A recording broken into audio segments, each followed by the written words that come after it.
Chaque jour, Charles et Carole vous présentent la leçon de l'école du sabbat.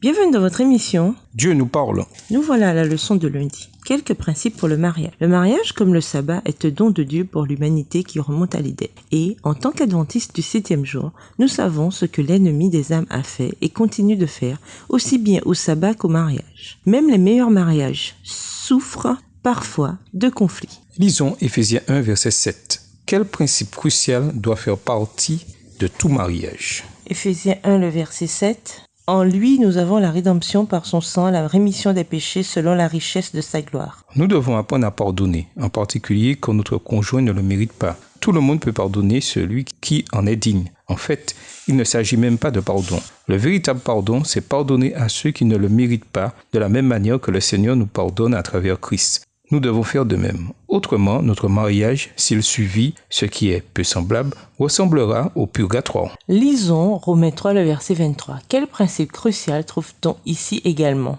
Romains 3, verset 23.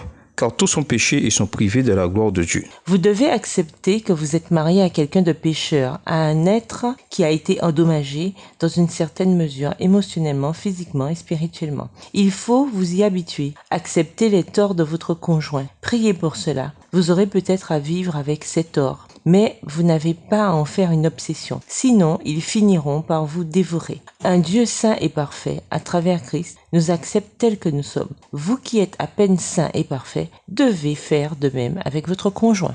Lisons Philippiens 2, les versets 4 à 8. Quel principe important exprimé ici également? Peut-on utiliser pour nous aider non seulement dans le mariage, mais dans toutes les relations potentiellement difficiles? Philippiens 2, les versets 4 à 8. Que chacun de vous, au lieu de considérer ses propres intérêts, considère aussi ceux des autres. Ayez en vous les sentiments qui étaient en Jésus-Christ, lequel, existant en forme de Dieu, n'a point regardé comme une proie à arracher d'être égal à Dieu, mais s'est dépouillé lui-même en prenant une forme de serviteur, en devenant semblable aux hommes, et ayant paru comme un simple homme. Il s'est humilié lui-même, se rendant obéissant jusqu'à la mort, même jusqu'à la mort de la croix. Et nous vous laissons à cette question de réflexion. De quelle façon l'exhortation divine à vivre en paix avec tous les hommes vous inspire-t-elle à gérer vos actes? Au revoir. Et à demain si Dieu veut. Dieu nous parle. Chaque jour, Charles et Carole vous présentent la leçon de l'école du sabbat.